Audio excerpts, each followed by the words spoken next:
Hi, I am Ashley Jones, and I'm the host of the Calm and Courageous podcast. In 2018, I gave birth to my second son, Elijah, and he is deaf. We also have Isla, who has a similar hearing loss. I looked around and I didn't know many families who were dealing with the same circumstance, and I decided to create the Calm and Courageous podcast. I've had the honor of interviewing mothers, caregivers, educators who are living with disability or are raising children who have disability or different diagnosis. I hope that you tune in to each episode so we can shine a light on ableism and celebrate disability pride together. Hi, Diana, and welcome to the Calm and Courageous podcast, a podcast for families raising children with disabilities. I'm so glad that you're here. I know. I'm so glad to be here. Thank you. It's so special. I'm going to read your bio. Dianna Smiley is the founder and director of a nonprofit for young mothers called Generation Her. She is also a two-time breast cancer survivor, has a line of devotionals and journals, prayer journals, and is a Biola University alumni, Disneyland lover, a holistic nutritionist on the side, and a wife and mother of two foster adopted children. She is a self-proclaimed advocate for young mothers, health and wellness, and children with invisible disabilities, excuse me. Visible. Mm-hmm. Invisible. Mm-hmm. Love this because I always say that people don't realize that so many people are walking around with disabilities, and oftentimes it's invisible. And we don't talk about it enough. And that's why I decided to do this podcast. I remember, and I don't know if you know, I'll tell you a little bit about why I wanted to do this podcast. I have a condition called lymphedema, and I was diagnosed when I was 9 years old. My family noticed that my legs were swelling. And of course, you're like, what? My child, are you okay? So they took me to the doctor. Just so many tests were ran on me, scans and blood work and everything. And they found out that I had a lymphatic disorder that meant that my body did not clear out the lymphatic fluid in a normal way. And I would need to wear compression garments for the rest of my life. I had to have a specific diet, exercise, stay at a good weight in order to manage it. And it was a hard thing to grow up with as a young girl because it's awkward and people have questions. And I remember as a believer, I would pray for God to take away my disability. And I would have other Christians tell me, this is not of God. There are no disabilities in heaven. So there shouldn't be any on earth. And it was a lifelong kind of battle between me and God. And when I had my children, and I was so strict throughout my diet with my diet throughout my pregnancy, and I remember praying and being so cautious because I didn't want them to inherit my condition.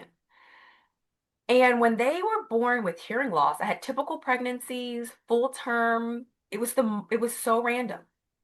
I didn't know, but long story, I remember thinking to myself, I don't want them to feel that shame and constantly bargaining with God. And I wanted them to feel secure in their own bodies and to have pride in who they were. And if God miraculously took it away, fine. But as long as they were navigating life with hearing loss, I wanted them to be proud exactly who they were and how God created them. And so I started learning about deaf culture, learning about disability pride.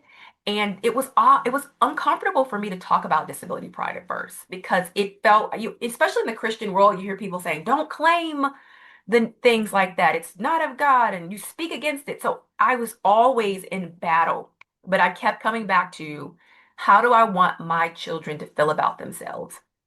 And I wanted them to feel good about themselves, to learn about disability, and to learn how God works in us, no matter how our bodies are on earth. And I told you that whole backstory so that you understand when I talk about disability pride and where this podcast comes from. It comes from my own personal walk and my own personal life raising children. So thank you for being here. I love that. That is my heart as well. So I just love that so much. Good. I know, I know. And we've talked a little bit about your children. I remember when they were little, and Easton just turned I know. That's how far we go back. 13. 13. Yes. I'm gonna cry about it. I'm not ready. I I'm not know. for it. But tell me, I want to know more about what was the journey like for you becoming a mother? Yes. So, when my husband and I got married, I had always, before we ever got married, I had always said, I want to adopt kids. Oh, wow. I never had been super gung ho on giving birth and that whole process. I just was, I don't know why. I thought that I was adopted. My mom had a lot of trouble getting pregnant with me. And for several years growing up, I literally thought I was adopted. And then one day I saw a picture of my mom pregnant and I was like, wait, you really gave birth to me? And so I had just grown up with several adopted friends from my church, and I just thought adoption was just the most special thing. And so it just had always been something on my heart. So when before we got married, I was like, I'll maybe have one kid, but like really, I really want to adopt kids. Like that's just something that the Lord has always just put on my heart. And so when we got married, and then we were ready to start a family. We tried and we did adoption at the same time, and I just never got pregnant. And then, with my breast cancer journey, it probably was the Lord's protection on my body for like my hormones, like who knows what would have happened with my cancer if I had ever gotten pregnant. But my adoptions went through and we got a sibling set. They were both 1 years old when we got them. So they're both 13 right now. They're 10 months apart. And I so we thought were just handed so. these two kids one day.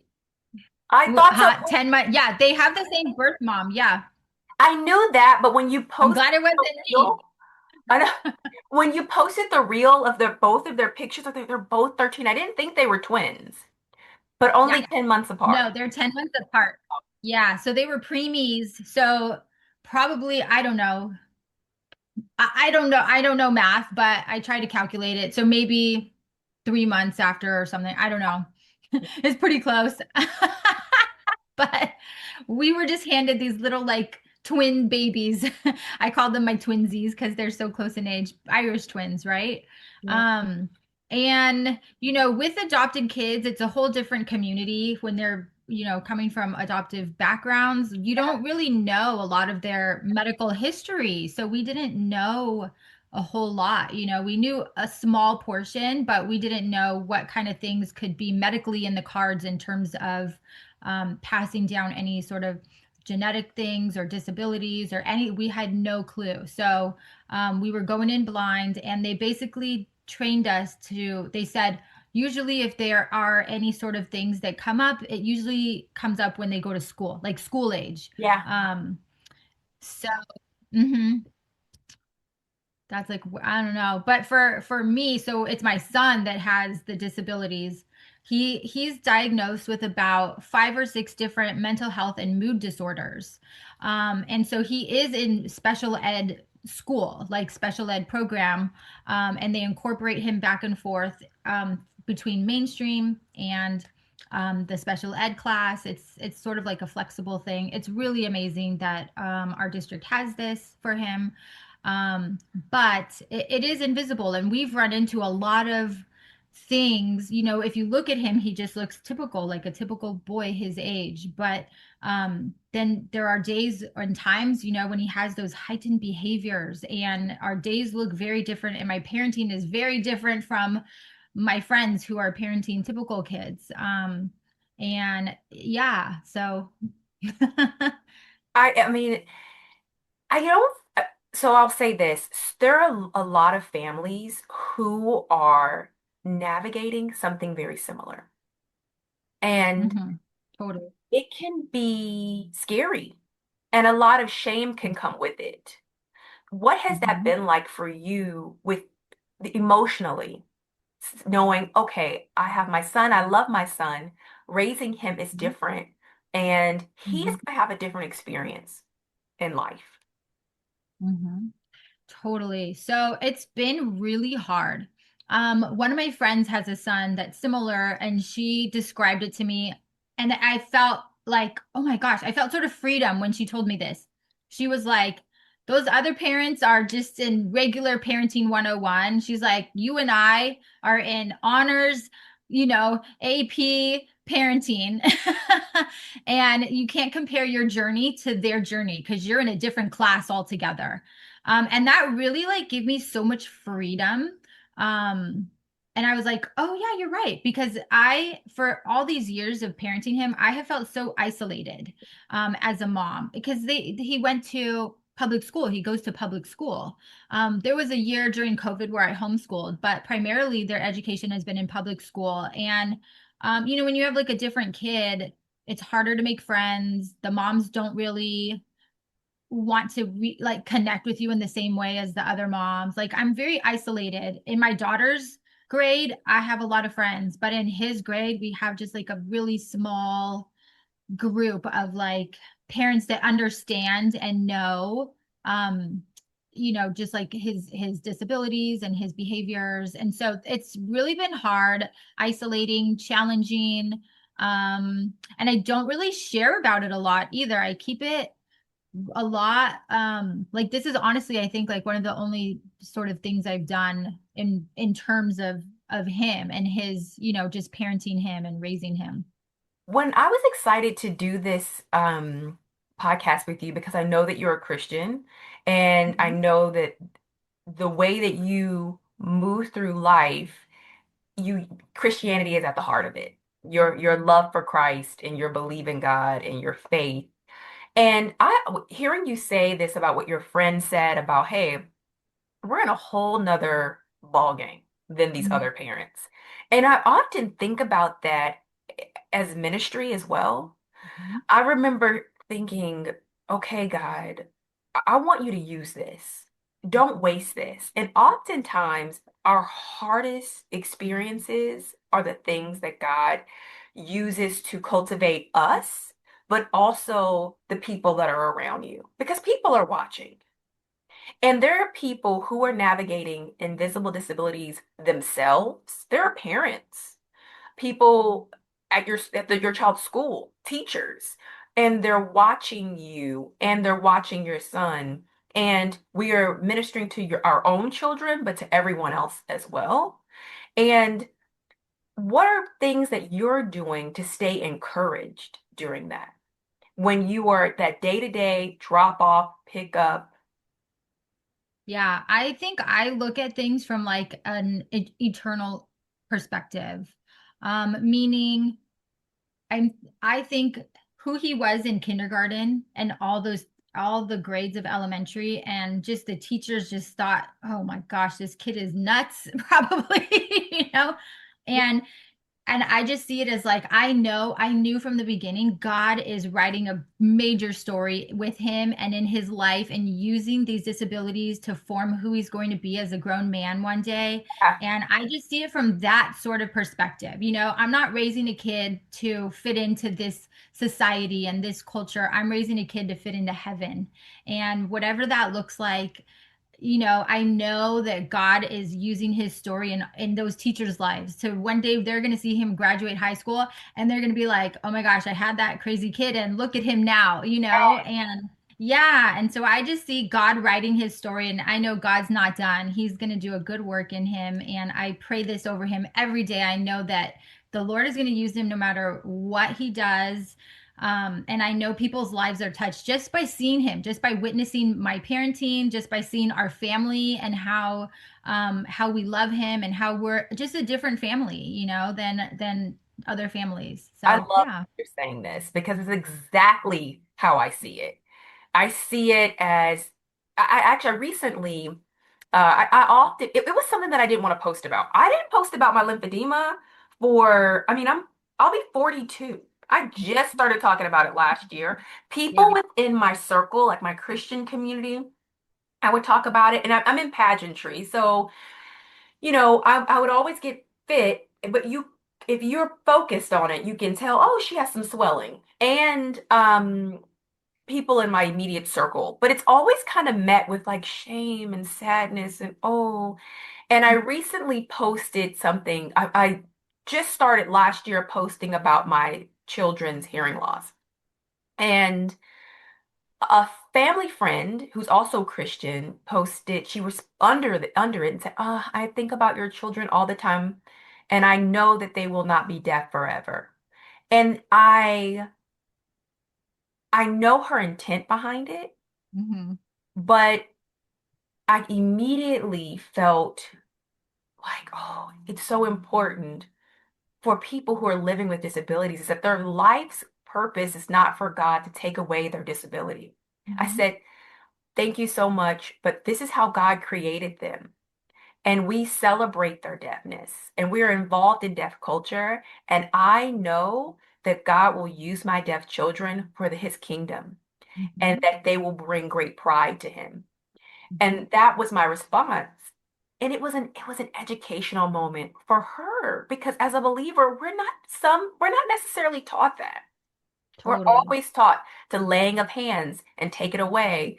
And it was so clear to me that if I just want that relief for everyone, and yours is in particular with your son, the whenever there's a mental health Mhm. need, there's such a stigma Yes. around mental health in the world in general, Mhm. especially in religious sectors. Mhm. Um, it's the more I learn about disability and learn about the history, so much trauma has occurred for people who are living with mental health needs. They were believed to have a demon inside of them. They just didn't have enough faith, or what did the mother do, and all of these things that are burdened on people who are existing in a world that is not necessarily built for them, like you've said. And I love this idea of an eternal perspective. And I love this idea of God using our children to further his kingdom because there are so many people like your son and like my son. My son also, my oldest is 9, he's hearing, and then Elijah's 7, he's hard of hearing. It's more severe. So when he's not aided, it's just he, he can't hear. My daughter, Isla, she just turned 5. She's also hard of hearing, but she has more residual hearing. And then my daughter, Eris, who turns 3 on Monday, is hearing. So we have 2 hearing and 2 hard of hearing. Um, what's something interesting? Allende and I met October 2nd, married July 2nd. We had our first on June 2nd. We have 2 boys, 2 girls, 2 hearing, 2 hard of hearing. I just don't think that's an accident. I don't No. know what that means, but there's something special about it to me, and I cherish it. Totally. Yeah. It really changed me as a person. It's made me a more confident person because I was gripped with the feeling of something is wrong with me that needed to be changed. And I changed that perspective to, oh no, God's going to use this. And Mhm. I don't have to bargain with him to be changed. Instead, okay, God, who do I minister to today? Who is encouraged by this? And I would have never have taken that leap. And I've never walked in that kind of confidence had I not had my kids. They really did do that for me. Do you feel changed by this? 100%.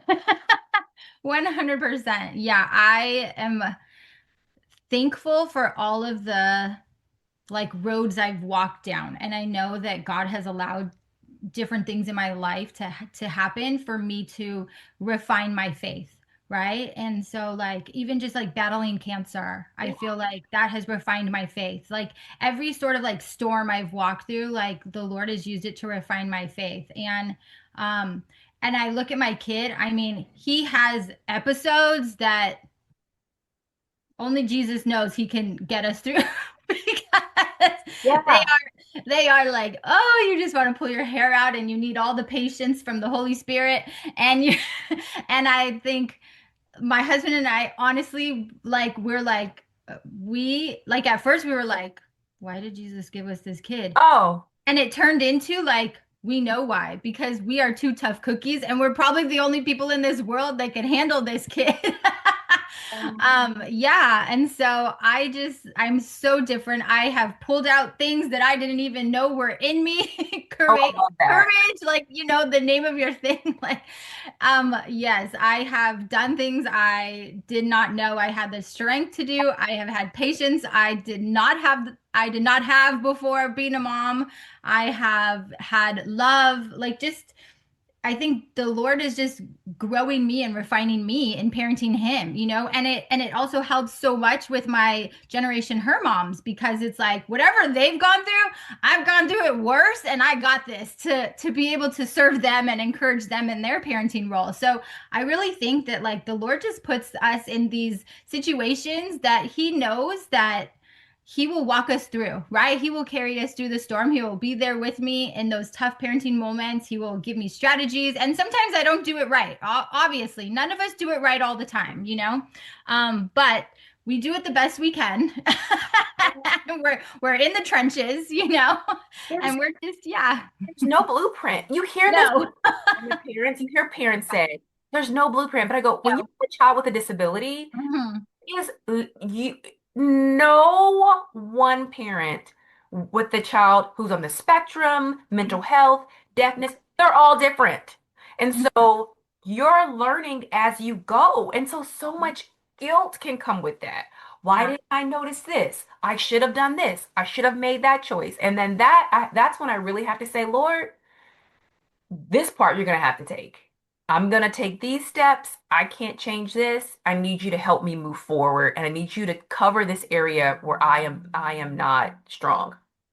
I 100%. also you have your daughter who's close in age. So all of my kids are close in age. They're 2.5 years apart. And my 9-year-old, now that they're getting older, he's even mentioned to me before, I wish that my brother wasn't deaf. I wish that he was normal, Hmm. which is normal, right? And I tell him, you don't have to like disability. Hmm. You do have to respect people. So Hmm. I would like for you to learn ASL. You're going to learn about the culture. You're going to learn about other disabilities, how to be an ally. But you don't have to like it because it is uncomfortable. It's uncomfortable and it's not easy. We often hear about the glass child. I don't know if you know that term. No, what is it? The glass child is a child who is the typical child, who Mm. is raised alongside a child with a disability. Mm. And the glass child syndrome, can sometimes feel seen through. They can sometimes absorb some of the emotions. The parents can oftentimes, take their eye off of the typical child because oh, they got it. Or sometimes the typical child may not complain because they're like, I'm not gonna bring this up. They're dealing with enough over there. Mhm. And so that was always a fear of mine of, oh God, I don't want to miss anything. You hear Yes. squeaky wheel gets the oil. Mhm. And that's one thing that I've been really trying to be mindful of. We're going to do an episode soon. I'm going to interview a woman who's, she's an adult now, but grew up with her brother who was on the spectrum. And we're Mhm. going to talk about what it was like for her being a glass child. And does she have any advice to parents who are raising multiple children, one typical, one who has a disability, and how can the parent support both of these children? Because it's like you said, it's two different parenting. You don't Mhm. parent them the same. You may give in to the child with the disability more often just because you want to keep the peace for the overall home. Mhm. And so you just never know what the dynamic will look like later. So one of those things you got to give to God. How have you supported your daughter while also navigating this with your son? Totally. My daughter is the typical firstborn child. Mm, Like she wants to do everything right, the people pleaser. She just follows all the rules. She doesn't like it if any teacher calls her out for anything. And so it was really hard for her in elementary. where my son would have heightened behaviors at school and everybody would run to her and be like, your brother did this. And she would just come home crying and she was getting like sort of resentment towards him, just because of like how people were treating her. And so we just, I mean, I just prayed about it and the Lord brought us through. And as Easton grew, like people sort of understood that he wasn't being naughty. I think like a lot of the teachers were just like, he's a naughty kid, he's a bad kid. And as he grew, they realized, no, he's not being naughty or bad. Like this is a disability, these are like things of his disability. And so I think that the children also started to understand as they got older. And so we just like they are so close. Like Oh, they are best friends. Like they oh, hang out all the time. Like they literally are best friends. Um and I think like the Lord, I just keep praying that the Lord just brings them closeness. And my daughter's so good. Like she understands, she helps me when he has an episode. We're like, we go into mode. We're like, okay, come on, we know what to do. And we do it together to sort of help him through. So she's like amazing in just helping all of this. And yeah, I know it takes an emotional toll on her because she'll cry about it sometimes, but honestly we don't know any different because we have never had any different. So this is just, we've always just been in this life, we don't know what it's like to have like all of them be typical, like this is just how we know things to be, and we just like that's just how it is. So yeah. yeah, I love that. And I'm believing that this will lead her to some amazing call over her life as well. You just never know. We're Totally. talking about your son, but you never know how this will play out for her For sure. later with her career, with her own family. She's developing empathy, you know, teamwork, Mm-hmm. learning how to care about someone other than herself.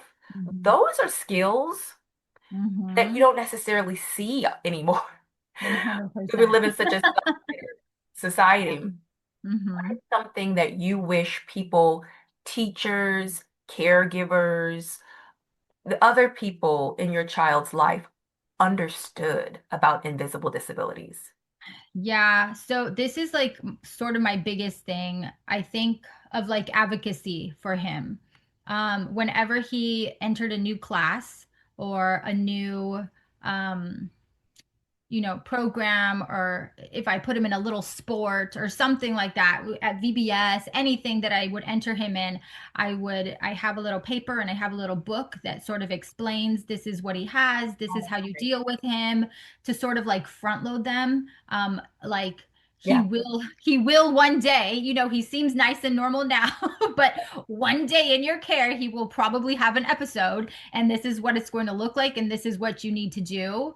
And I feel like so many times people just have 90% of them have brushed it off, Yeah. unfortunately. And I always feel like, well, I want to educate people on invisible disabilities. I want to educate people on mental health. I want to educate people on his mood disorders, and they're just not really interested, to be honest. It's like Um, they don't want to be bothered, yeah. which has really been sad. But I think it's like what you're saying, like people are sort of like in their own bubble, in their own selfish sort of like bubble, and it's like, well, it's not affecting me until it does, until he does have an episode and you didn't read my stuff. And now you're like, well, what do I do? um I've done the same thing because yeah. two of my kids have hearing loss, but my son has like neurodivergent behaviors because Hmm. sometimes children who are deaf or hard of hearing can have similar behaviors to Yeah. children who are on the spectrum because it's a sensory. Same. Yes, same. Hmm. So, I would do the same thing. I would send a long email. I would like make booklets, pictures to say, hey, listen, this is going to happen. This typically will help him. Call Hmm. me. I'm here. I'm waiting. So, but you're Same. right. It's like, oh, it's fine. No, no, no. And then it happens. But I love that you're saying this because one of the questions that I'll always end with, and we're about to wrap up, but I will always say, what is a way or how can you encourage parents to be a better ally to their child? And what you just said to me was just that. You're saying advocate, teaching him how to advocate for himself, advocating for your child, and instead of saying, we're going to make this child someone completely different, you're saying, no, this is a part of his personality now. We don't know what the future holds, but this is how you can best support him in the classroom. Let's get ahead of it. Let's learn him. I always tell my family, my husband, my kids, the best thing we can do for one another as a family is to learn one another. If Mhm. you know that triggers your brother, don't do it. Exactly. You don't Yeah. you're not going to change him. Yeah. And that goes for all of us. Is to learn one another, learn how to be allies, learn how to love one another, and quit trying to always make someone be something that they are not. Hmm. And I love this. I know that this episode is going to bless so many families. There's one particular family I want to send it to. Um, and any last thing you would like to share to someone a mom who's just got newly diagnosed that their child has a disability or an invisible disability. There's so much, it's almost more stigma around invisible disabilities because we don't know how to have compassion with the mind. We know how to have compassion when the body is not Uh-huh. walking or blind, but when it's the mind, we haven't been taught to have compassion in that way. Is there any advice you would like to give to parents? Totally. A lot. No, I think just one big thing that I've learned is that God is good either way. God's Yes. good. Yes, he's good when your kids are typical, and he's still good when your kids have disabilities. And I think like we just need to learn that, right? Like we're all God's children and we're all different. We're all made to be different, and that's okay. And two, like be prepared. Plan ahead. Plan ahead when you do things. I've given my children a plan that if I'm ever not there and my son goes into an episode, I used to have a little card that he could give people, but it's like I have mental health. When they don't have the words, like I am in an episode, so that people now know, okay, this is what we're dealing with, this is what we're seeing, because or else it's just like, why is this kid going crazy? Wow, that's good. And I've taught them and, my son and my daughter to say that, like, I'm in a mental health episode, you need to help me, or my daughter, I'm in a mental health crisis, or, like my brother is having a mental health crisis, you need to help him. Wow. Because or else then people, the police have been called many times on my son at school, and they use force, like just like things you don't want to happen. And so once they know how to advocate for themselves, even so little elementary, like I wanted to always say that, this is a mental health crisis. Like, help me in this way, not in a forceful way. So teach them the words so that they can advocate for themselves when you're not there.